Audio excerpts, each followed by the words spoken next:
Student, स्वागत है आपका मेरे यूट्यूब चैनल थिंकमेटिक्स पे। और आज के इस लेक्चर वीडियो में हम लोग जो है 2024 का PYQ पेपर का सेट 1 सॉल्व करने वाले हैं। तो सेट 1 में हम जो MCQ है उसको सॉल्व करने वाले हैं। तो चलिए हम स्टार्ट करते हैं, देखते हैं हमारा पहला क्वेश्चन क्या कर रहा है। आपके जो है ना एग्ज़ाम में 20 क्वेश्चन MCQ के आते हैं। तो MCQ सीरीज़ जो है मैं लेकर के आया हूँ। और इसके बाद जो है ना हम लोग केस स्टडी जो पूछे जाते हैं हर एक पेपर में 3-3, उसको भी मैं कराऊंगा। तो आप मेरे चैनल को सब्सक्राइब कर लीजिए, शेयर कर लीजिए। तो चलिए हम देखते हैं क्वेश्चन नंबर 1। अब देखिए यहाँ पे ये स्टैंडर्ड का है, मतलब बेसिक का नहीं है, ये पेपर स्टैंडर्ड का पेपर है। तो चलिए हम इसको सॉल्व करते हैं। ये काफ़ी कुछ इंस्ट्रक्शन दे रखा है और ये हमारा सेक्शन ए आ गया। इसमें पहला क्वेश्चन हमारे क्या दे रखा है, पी एक्स का वैल्यू दे रखा है 2x² - k√2x और +1 इज √2। कह रहे हैं कि sum of zeros of the polynomial px is equal to 2x² - k√2x + 1 is √2, then find the value of k। Sum of zeros हमको दे रखा है। सम ऑफ जीरोज का फार्मूला क्या होता है, अल्फा प्लस बीटा होता है। Alpha plus beta is equal to क्या होता है, फार्मूला -b/a होता है। अब देखिए यहाँ पे -b/a यानी b का वैल्यू हमारा कितना दे रखा है, b का वैल्यू हमारा दे रखा है -k√2 दे रखा है। तो माइनस माइनस प्लस हो जाएगा, k√2 अपान में a का वैल्यू कितना है, तो 2 के बराबर है, तो a का वैल्यू 2 हो गया। और यहाँ पे सम ऑफ रूट्स हमको साफ साफ बोला है कि √2 के बराबर है, तो ये √2 हो जाएगा। √2 से √2 कैंसिल हो जाएगा और k का वैल्यू हमसे पूछा है, तो k का वैल्यू कितना आ जाएगा, 2 आ जाएगा। तो ये क्वेश्चन नंबर 1 का जो हमारा ऑप्शन नंबर बी है, ये क्या है, राइट आंसर है। बट हम नेक्स्ट क्वेश्चन की तरफ कह रहे हैं कि the probability of a player winning a game is 0.79, then the probability of is losing the same game is. यानी कि हम जानते हैं उसके जीतने की प्रोबेबिलिटी प्लस उसके हारने की प्रोबेबिलिटी, दोनों को जोड़ने पे क्या होता है, हमारा 1 के बराबर होता है। तो हम क्या करेंगे, 1 में से इसको माइनस कर देंगे, यानी 1 माइनस 0.79। और जब हम इसको माइनस करेंगे तो हमारा 10 में से 9 घटेगा तो कितना आ जाएगा, हमारा 1 आ जाएगा। और यहाँ पे 9 में से 7 जाएगा, 2 आ जाएगा, यानी 0.21 जो है इस क्वेश्चन का राइट आंसर है, यानी डी ऑप्शन इस क्वेश्चन का सही है। बट हम नेक्स्ट क्वेश्चन की तरफ, question number 3, if the roots of the equation ax² + bx + c is equal to 0, a does not equal to 0 are real and equal, then which of the following relation is true. यानी कि हमारा जो root है वो क्या है, real है और इक्वल है। जब रियल और इक्वल रूट हमारा दिया रहता है तो हम डी का वैल्यू जानते हैं कितने के बराबर होता है, 0 के बराबर होता है। और फार्मूला क्या होता है, b² - 4ac, यानी b² - 4ac is equal to 0 हो जाएगा। और हमसे पूछ रहे कौन सा रिलेशन हमारा क्या है, सही है। तो इसमें जो है ना हम लिख सकते हैं इसको b² is equal to 4ac लिख सकते हैं। और 4 को जो है ना हम b के नीचे ले जाएंगे तो b² / 4 इज इक्वल टू क्या आ जाएगा, हमारा ac आ जाएगा। तो इस तरीके से इस क्वेश्चन का राइट आंसर क्या हो जाएगा, सी ऑप्शन हो जाएगा।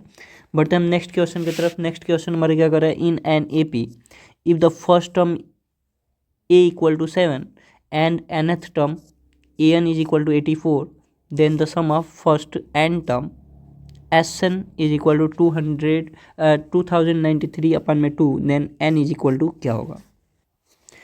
हम जानते हैं Sn का फार्मूला होता है Sn is equal to n/2 a + l, ठीक है।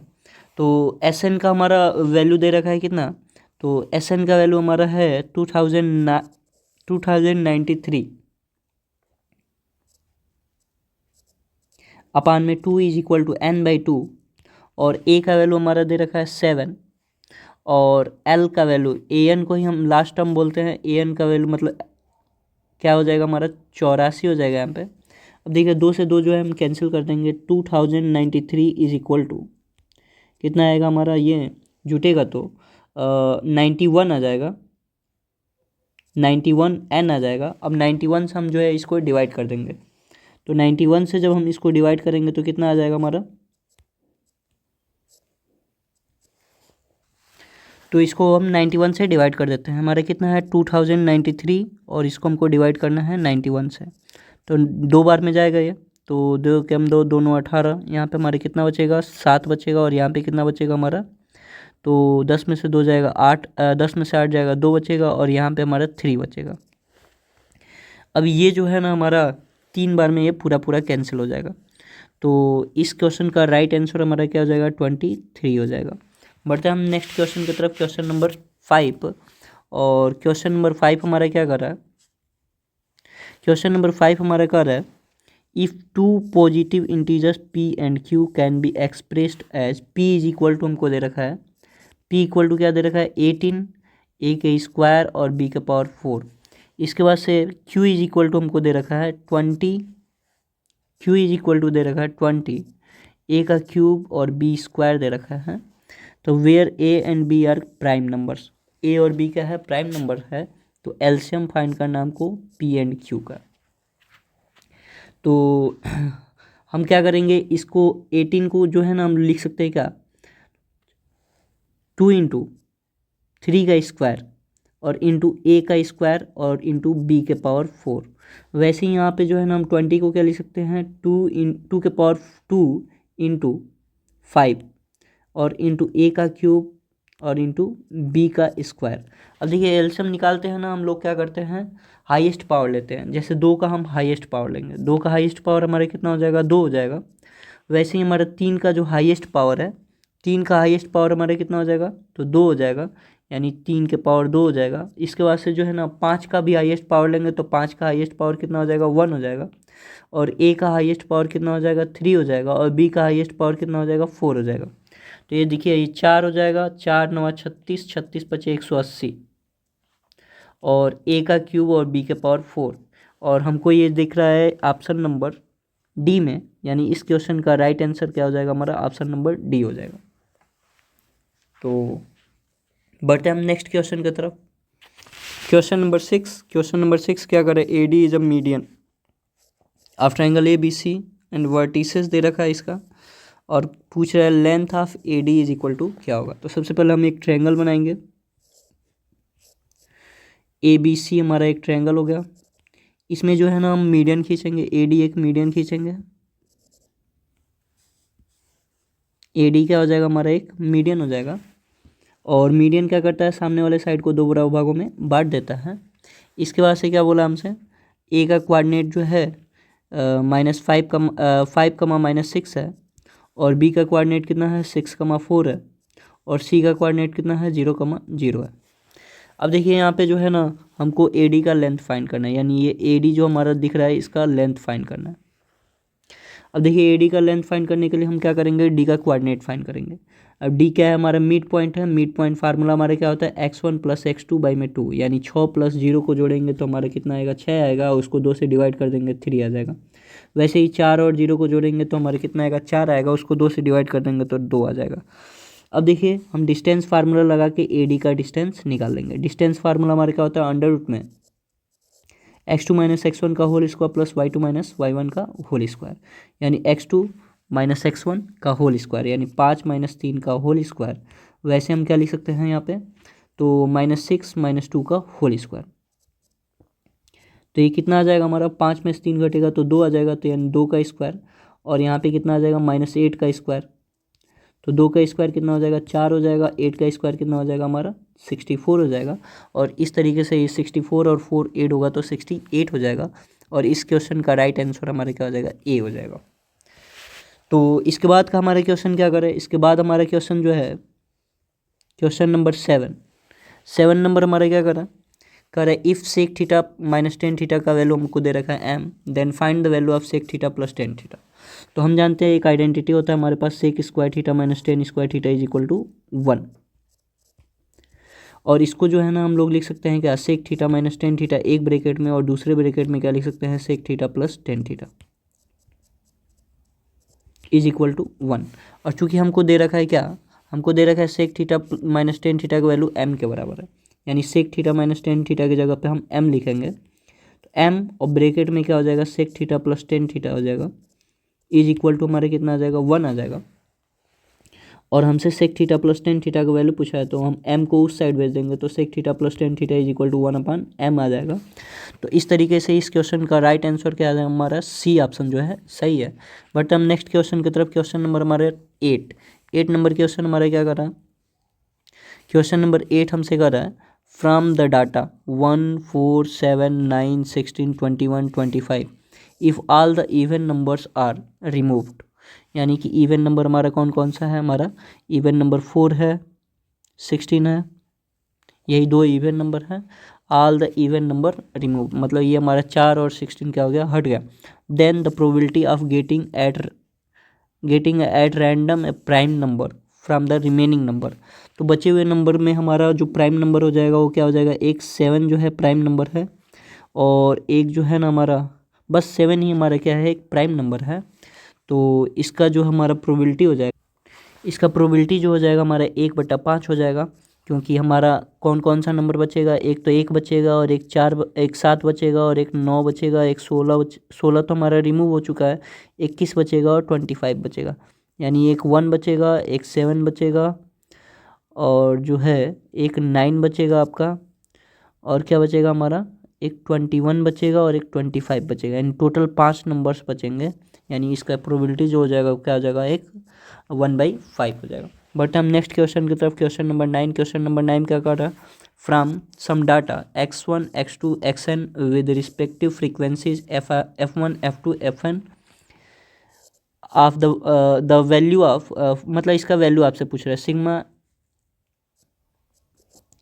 1 to n, ठीक है, और क्या पूछा हमसे fi, और ब्रेकेट में क्या पूछा हमसे xi माइनस एक्स का बार। तो इसको हम क्या लिख सकते हैं, हम fi का अंदर मल्टीप्लाई कर देंगे।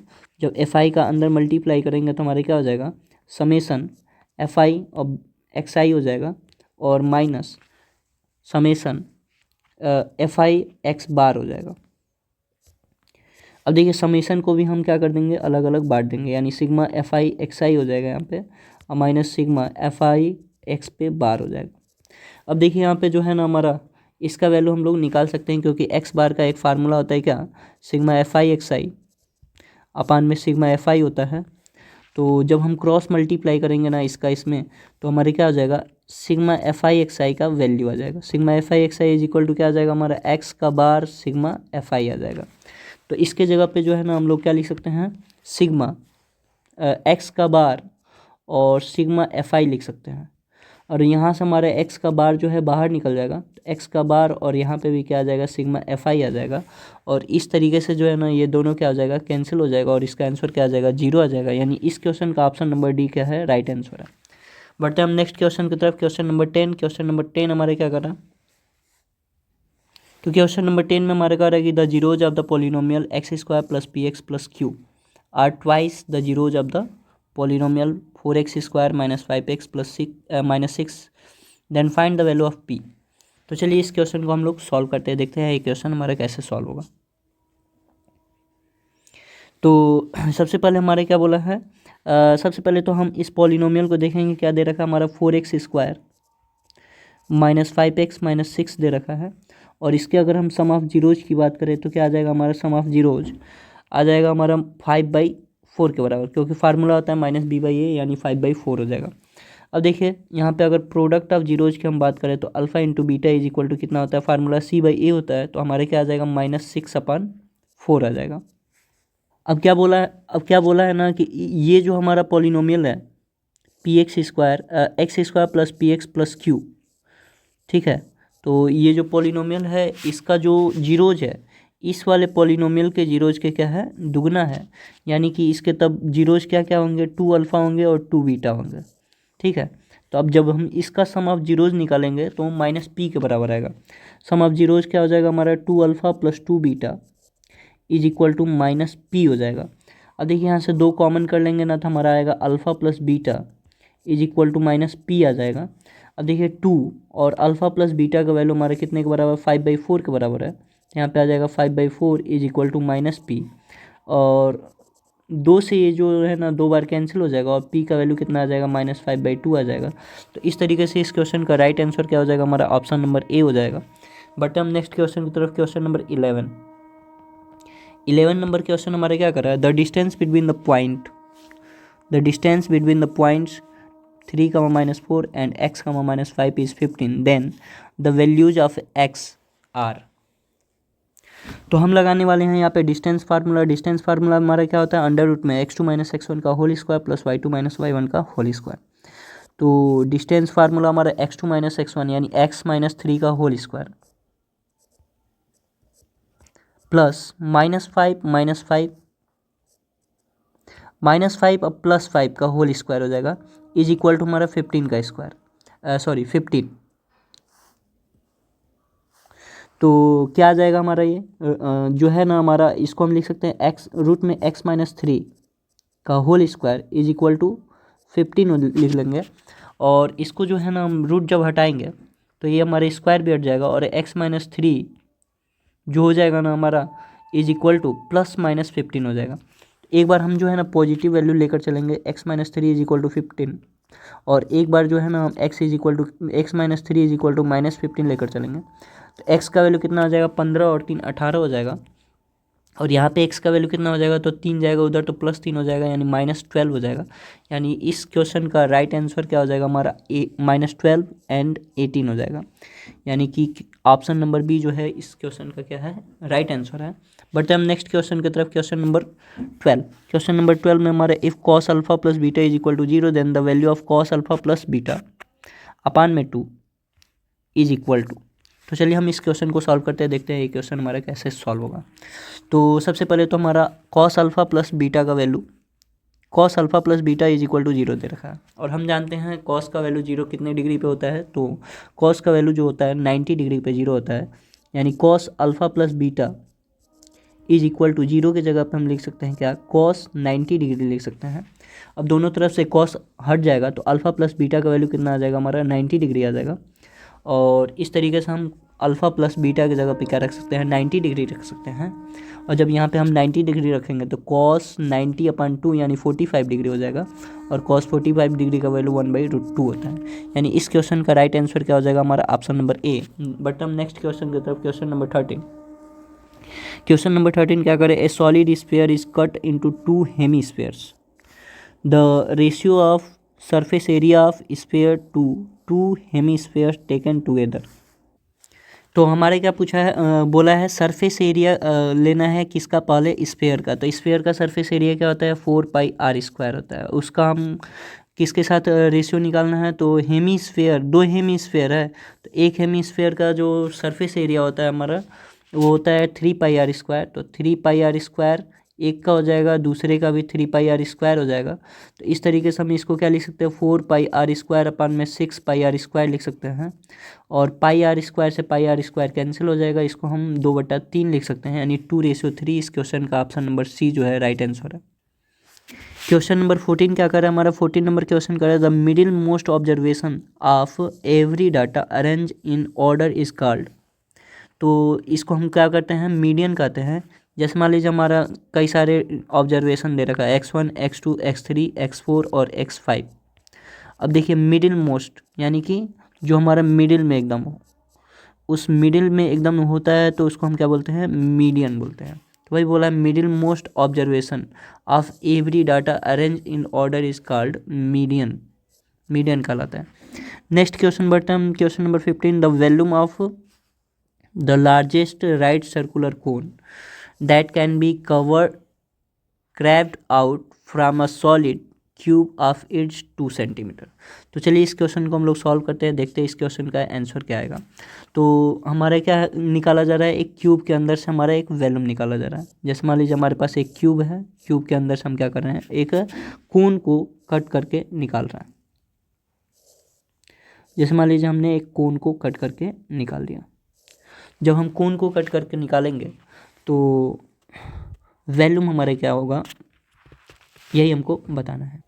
तो इस कोन का जो है ना हमारा जो रेडियस हो जाएगा, मतलब इस क्यूब का जो हमारा सारा साइड है वो कितने के बराबर है, 2 के बराबर है। तो इस कोन का जो हाइट हो जाएगा वो 2 हो जाएगा। और इसका जो रेडियस हो जाएगा, जो इसका डायमीटर होगा वो भी 2 के बराबर होगा। यानी कि रेडियस कितने के बराबर हो जाएगा, 1 सेंटीमीटर के बराबर हो जाएगा। हमसे क्या पूछा है, वॉल्यूम पूछा है। वॉल्यूम हमारे क्या होता है, 1/3 πr² होता है। तो 1/3 पाई के जगह पे पाई ही रहने देंगे। आर का वैल्यू हमारा 1 का स्क्वायर इंटू एच का वैल्यू 2, यानी इसको हम लिख सकते हैं 2π/3। यानी इस क्वेश्चन का राइट आंसर क्या हो जाएगा हमारा, 2π/3। यानी ऑप्शन नंबर डी जो है राइट आंसर है। बट हम नेक्स्ट क्वेश्चन की तरफ, क्वेश्चन नंबर 16। क्या कर रहा है हमारे क्वेश्चन नंबर 16 नंबर क्वेश्चन कर रहे हैं 2 dice are rolled together the probability of getting sum of numbers on the 2 dice as 2, 3 और 5। तो जब 2 डाइस को हम रोल करेंगे तो टोटल जो हमारा total number of possible outcome हो जाएगा वो कितना हो जाएगा 36 के बराबर हो जाएगा। अब देखिए यहाँ पे हमारा जब 2 डाइस को फेंकेंगे तो उसके टॉप पे जो नंबर आएगा वो हमारा 2 या फिर 3 या फिर 5 आने की प्रोबेबिलिटी हमसे पूछ रहा है। तो 2 कब आएगा? जब दोनों डाइस पे हमारा 1 आएगा तब। और यहाँ पे 3 कब आएगा? जब एक डाइस पे हमारा क्या आएगा 1 और दूसरे पे 2, या फिर पहले पे 1 और दूसरे पे 2 आएगा, तब हमारा कितना आ जाएगा 3 आ जाएगा। 5 कब आएगा हमारा? तो पहले डाइस पे 1, फिर 4 या फिर 2, 3 या फिर 3, 2 या फिर 4, 1, यानी जो हमारा फेवरेबल केस बनेगा वो टोटल कितना हो जाएगा 7 फेवरेबल केस हो जाएगा, क्योंकि हमारे ये होगा या फिर ये होगा या फिर ये होगा, ये टोटल 7 केसेज हैं जिसमें हमारा ये क्वेश्चन सेट किया गया है। तो इस क्वेश्चन का जो हमारा राइट आंसर हो जाएगा वो क्या हो जाएगा 7/36 हो जाएगा, क्योंकि फेवरेबल हमारा कितना है 7 है और टोटल कितना है हमारा 36 है। तो इस क्वेश्चन का राइट आंसर क्या हो जाएगा? ए ऑप्शन हो जाएगा। बट हम नेक्स्ट क्वेश्चन की तरफ कह रहे हैं the centre of a circle is at 2,0 if one end of a diameter is 6,0 then the other end is, यानी कि एक सर्कल है हमारे पास। जैसे मान लीजिए ये हमारा एक सर्कल है, तो इसका सेंटर दे रखा है, सेंटर क्या है 2,0 है, तो इसका सेंटर ले लेते हैं हम 2,0। इसके बाद से कह रहा है कि ए डायमीटर खींचा गया है इसमें। मान लीजिए ये डायमीटर है, ये ए पॉइंट है, ये हमारा सेंटर जो है ओ पॉइंट है, और ये क्या है हमारा बी पॉइंट है। इसके बाद से कह रहा है ना कि इसका एक डायमीटर का एक एंड क्या है 6,0 है, तो मान लीजिए ए का कोऑर्डिनेट 6,0 है, और तब कह रहा है कि दूसरा एंड का कोऑर्डिनेट बताइए क्या होगा। तो बी का कोऑर्डिनेट हम मान लेंगे x, y है, और हम जानते हैं सेंटर जब हमारा ओ है तो ये ओ जो हो जाएगा ए बी का मिड पॉइंट हो जाएगा, और हम यहाँ पे लगाएंगे mid point formula. Mid point formula क्या होता है हमारा? तो x1 + x2 / 2, यानी 6 + x/2, और ये किसके बराबर होगा? तो 2 के बराबर होगा। और यहाँ पे हम 6 + x = क्या लिख सकते हैं 4, और x का वैल्यू कितना आ जाएगा 4 - 6, यानी x = -2 आ जाएगा। वैसे ही हम क्या बोल सकते हैं, इसका y कोऑर्डिनेट y1 + y2, यानी 0 + y/2 = कितना आ जाएगा हमारा 0 आ जाएगा, यानी कि y का वैल्यू हमारा फाइनली क्या आ जाएगा 0 आ जाएगा। यानी कि जो हमारा b का कोऑर्डिनेट हो जाएगा वो क्या हो जाएगा हमारा -2, 0 हो जाएगा, यानी बी का कोऑर्डिनेट हमारा सी ऑप्शन जो है राइट आंसर है इस क्वेश्चन का। बट हम क्वेश्चन नंबर 18 हमारा क्या कर रहा है? In the given figure graph of 2 linear equations are shown, यानी कि हमको ग्राफ दे रखा है 2 लीनियर इक्वेशंस का। कह रहे the pair of this linear equations is consistent with unique solution, consistent with infinite many solution, inconsistent but can be made consistent by extending this line। तो इस क्वेश्चन का जो राइट आंसर हो जाएगा वो क्या हो जाएगा हमारा? जैसे ये हमारा लाइन होता है, लाइन क्या होता है हमारा कभी भी ख़त्म नहीं होता है, इसको हम दोनों तरफ से बढ़ा सकते हैं। जब भी इसको बढ़ाएंगे ना कहीं ना कहीं ये जा करके एक दूसरे को क्या कर देगा इंटरसेक्ट करेगा, यानी जब लाइन इंटरसेक्ट करता है तो यूनिक सोल्यूशन मिलता है, और जब यूनिक सोल्यूशन मिलता है तो उसको हम क्या बोलते हैं कि वो कंसिस्टेंट है। तो इस तरीके से इस क्वेश्चन नंबर 18 का जो राइट आंसर है वो क्या होगा हमारा ए ऑप्शन होगा। बट हम नेक्स्ट क्वेश्चन की तरफ क्वेश्चन नंबर 19 हमारा क्या है असर्शन और रीजन से क्वेश्चन है हमारा। तो असर्शन हमारा क्या कर रहा है? असर्शन कर रहा है कि the tangents drawn at end point of a diameter of a circle are parallel. तो क्या कर रहा है हमारा कि एक सर्कल है, सर्कल का एक डायमीटर है, मान लीजिए ए बी एक डायमीटर है, तो डायमीटर के एंड पॉइंट पे जो हम टेंजेंट खींचते हैं वो क्या होता है आपस में पैरेलल होता है। तो यस, ये जो हमारा एंड पॉइंट पे हम जो टेंजेंट खींचते हैं वो क्या होता है आपस में पैरेलल होता है, यानी ये दोनों टेंजेंट क्या हो जाएंगे पैरेलल हो जाएंगे। तो इसके बाद हम देखते हैं रीजन क्या कर रहा है। रीजन हमारा कह रहा है कि diameter of a circle is longest chord. ऐसा कोई ज़रूरी नहीं है, मतलब रीजन जो है हमारा वो क्या है सही है, मतलब जो डायमीटर होता है वो किसी भी सर्कल का क्या होता है लॉन्गेस्ट कॉर्ड होता है, ये सही बोल रहा है। ये एसर्शन भी सही है और ये रीजन भी सही है, लेकिन एसर्शन का जो हमारा एक्सप्लेनेशन है वो रीज़न सही तरीके से बता नहीं रहा है। तो इस तरीके से इस क्वेश्चन का जो हमारा राइट ऑप्शन हो जाएगा 19 का, वो क्या हो जाएगा, बी ऑप्शन हो जाएगा।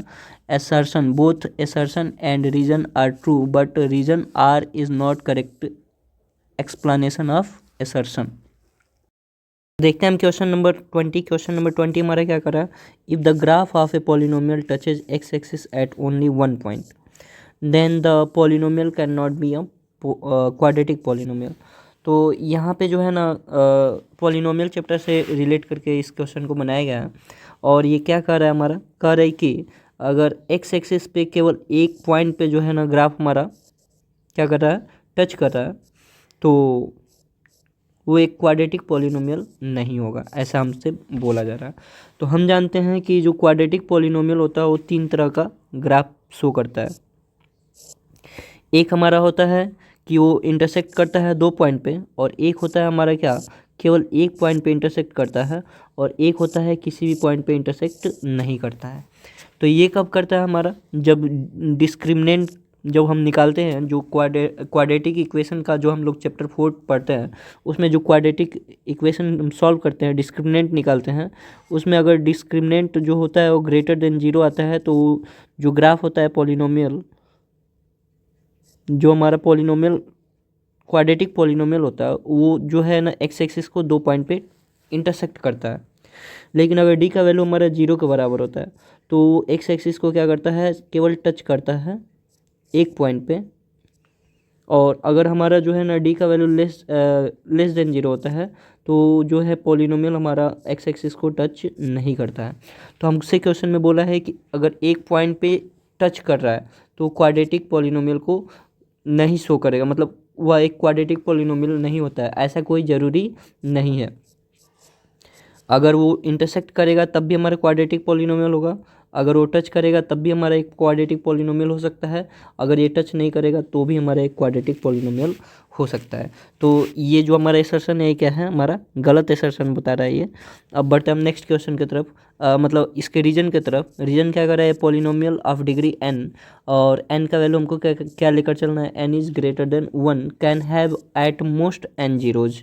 यानी कि इसमें हमारा क्या कर रहा है कि अगर कोई पॉलिनोमियल है उसका जितना डिग्री होता है, तो जैसे मान लीजिए हमारे पास एक पॉलिनोमियल है x square plus 5x plus 6, इसमें जो हमारा डिग्री है ना, वो जो डिग्री है वो 2 के बराबर है। तो इसका जो अधिक से अधिक जीरोज होगा वो क्या हो जाएगा हमारा n, यानी कि जितना इसका डिग्री होगा उतना ही इसके जीरोज होंगे, यानी अधिक से अधिक इस पॉलिनोमियल के जीरोज कितने होंगे, 2 होंगे। जैसे मान लीजिए हमारे पास एक और पॉलिनोमियल ले लेते हैं x cube plus 5x plus 6, यानी कि इसका जो डिग्री है ना, वो डिग्री क्या है, इसका 3 है, यानी इसके अधिक से अधिक कितने जीरोज हो सकते हैं, 3 जीरोज हो सकते हैं। यानी कि ये जो रीजन बोल रहा है वो क्या है, सही बोल रहा है। तो इस तरीके से हमारा एसर्शन क्या है, गलत है, और रीजन क्या है, हमारा सही है। तो ऑप्शन नंबर जो डी हो जाएगा वो क्या हो जाएगा, राइट आंसर हो जाएगा। Assertion is false but reason is true, यानी कि क्वेश्चन नंबर 20 का जो हमारा ऑप्शन नंबर डी है वो क्या है, राइट आंसर है। तो आज के लिए हमारा लास्ट क्वेश्चन है, क्वेश्चन नंबर 20, और मिलते हैं हम नेक्स्ट वीडियो में नेक्स्ट सेट के साथ। तो MCQ सीरीज़ को ज्वाइन करने के लिए आप हमारे चैनल को सब्सक्राइब कर सकते हैं। Thank you so much.